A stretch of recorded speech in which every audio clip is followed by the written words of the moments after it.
Hello and welcome back to another video, and today Milestone have finally released the first SBK 22 official gameplay. So today we are going to be breaking down that gameplay they have released. Of course, we've seen the trailer already, the announcement trailer, and we did see kind of some footage in that, but it's basically just an onboard and you could see the track, and obviously that didn't really tell us anything. But this time we've got proper gameplay, so you can see all the bikes on track in a race with all the heads-up display and everything there. It looks pretty much complete, to be honest, so everything should still be pretty much the same when the final game comes out by the looks of it. I'll leave a link to the original video in the description so you can watch it without me talking over it if you want, but we'll get straight into it then.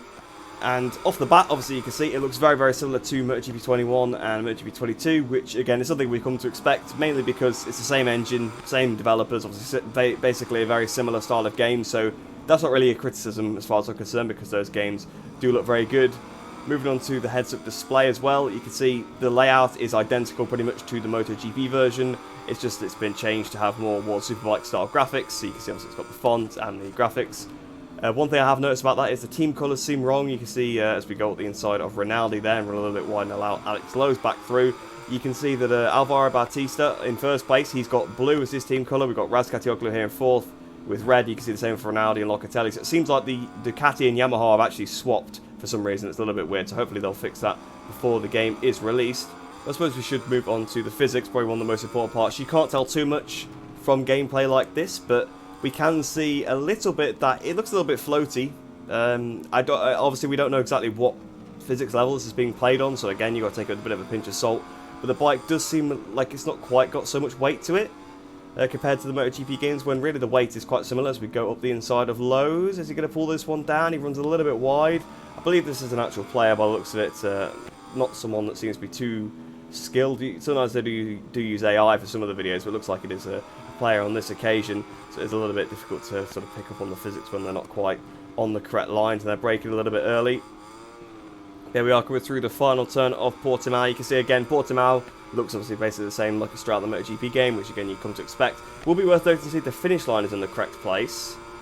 It doesn't appear to be, no, it doesn't seem to be fixed. So unfortunately, the finish line is still in the wrong place in Portimao, so that is a bit of a shame, because I was hoping that's something that could be fixed, and that is it. That's all the gameplay, so I will go through, probably just pause it a couple of times and have a little look at some of the stuff there.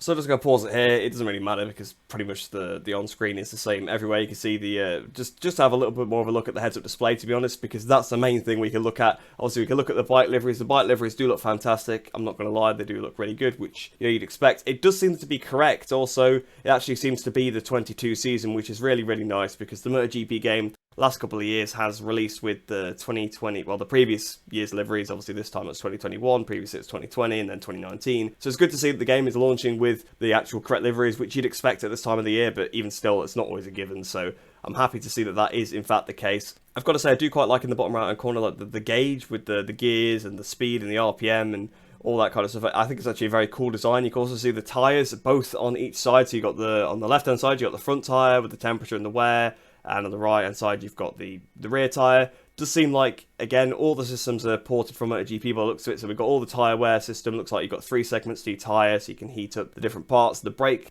heating system seems to be there. So it definitely seems like this is based on a MotoGP build, which you would expect. Again, they are very similar games. It would be kind of wasted resources not to do that. But it does seem like it's going to be very, very similar to the MotoGP game. The track map actually looks like it is straight from the MotoGP game, to be honest. I don't actually notice any difference. I probably will put up a side-by-side of Portimao in this game and in this this footage here, just to compare it for you guys, so you can actually see what I'm talking about when I say about the heads-up display. But those are the main things really to take from it. We probably can have a little bit more of a look at the physics if we just play through again, so I can take a bit more of a look, because obviously I'm trying to take in everything here, so it's difficult to sort of look at it all. And again, it is difficult when you're looking at a player, you don't know how skilled they are and what physics are saying, so they're using what assists and things like that. But the brakes, you can see a fair amount of movement from the rear on the way into turn 3, which is, you know, pretty standard, to be honest. Again, a little bit, it does look like it does look like it's kind of a lack of grip. It looks very floaty, so the bike is kind of all over the place. I guess you do get that at the start of the race. It does seem like the stopping is not so much of an issue. If we actually have a look, see where the brake trace is. The brake input is here, so if we actually go back to just before turn 5 and have a look at the brake. Yeah, so you can see the player goes 100% on the front brake. So it does seem like the stoppies are less of a problem. So that would be quite nice, actually. That would be quite good. A little bit unrealistic to say they're playing as Toprak without a stoppie, but, you know, we won't get into that, of course. That's a different issue. So that does seem good that the stoppies are a little bit different. The bikes seem quite fast as well. It would be worth comparing a lap time from a standing start to the MotoGP game. Now, again, of course, unfortunately, it takes into account the player's skill, but it would be worth having a look when the game is actually released, or if we see some gameplay, if you know, if anybody gets it early or anything like that, it would be worth looking to see, to compare the skill level, because obviously you know how good they are, whereas of course you can tell we're not really looking at the highest skill here. But that is quite interesting, actually, the stoppie thing. I also want to actually go back to turn 5 once again. Sorry to just keep skipping back to turn 5, but in the MotoGP game, there's basically a lock where you can't turn in after a certain point, so basically understeer through that corner. And obviously I was watching the brakes last time, watching the graphics the first time. I want to see if that is the case in this game also. So I want to see if you can actually tip it into this left-hander. So on board him we are. It doesn't seem like. It did seem a little better from the onboard of the player, but the AI looked like they were still on the limit and they couldn't turn in. It does seem better. I will admit that it did look like you could tip in more than you could in the MotoGP game, whereas you kind of get to a limit and you can't tip in anymore. So that'd be good to see if that's a little bit improved over the MotoGP game. But other than that, it does seem very similar. You can see the AI obviously very timid. I would say they actually probably are on the lowest difficulty here, just judging by how they are riding. So we don't exactly get an idea. They haven't ran wide at turn 3. That's a positive, to be fair. If you saw my career run a few days ago at this circuit, all the AI were running off the track at turn 3 on the MotoGP game, so it does seem like that's improved. But to be honest, that's pretty much all I could take for it. The bike does seem like it's kind of skating across the track a little bit. Again, that could be down to temperature, I'm not 100% sure. The rear looks like it moves a little more again.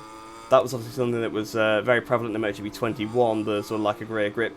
Again, it does move quite a bit in 22 as well, but there does seem to be a lot more rear grip from MotoGP 22, so it will be worth noting. Again, you can't really say too much about the physics until we've actually had a look at the game and played it ourselves. And of course, as soon as the game comes out, I will be doing that, and you know, if there's any more footage, I will be trying to analyse that, and if anybody, you know, happens to get the game, I'll see if I can try and analyse anything from their footage. But that's pretty much everything we could take from these clips, to be honest. So, not a lot, but again, it is one lap footage. We've learned quite a lot about the game, so we know it's obviously going to be very similar to the MotoGP game, something we'd already sort of seen from the trailer that was going to be the case, but we've got definite confirmation of it now. You can see the physics, we see a little bit about the physics, was something we didn't see previously. We actually get to see the final user interface stuff, so that is quite nice. So I hope you guys did enjoy that video. If you are new to the channel, do stick around, because I'll be doing more videos, of course, on SBK 22 as more official gameplay gets released, and when the game does come out in September 15th, I believe the release date is. Of course, I'll be getting it on launch day, and I will be doing videos. I'll probably do a career mode on it as well. Probably only a season, because there's only the World Superbike class, but even still, I'll be doing lots of content on it on the run up to and when the game is released. So if you like bike racing game content, this is the place to be. But like I said, I hope you did enjoy that one. Hope you enjoy the rest of your day. Hope you all stay safe, and I shall see you in the next one.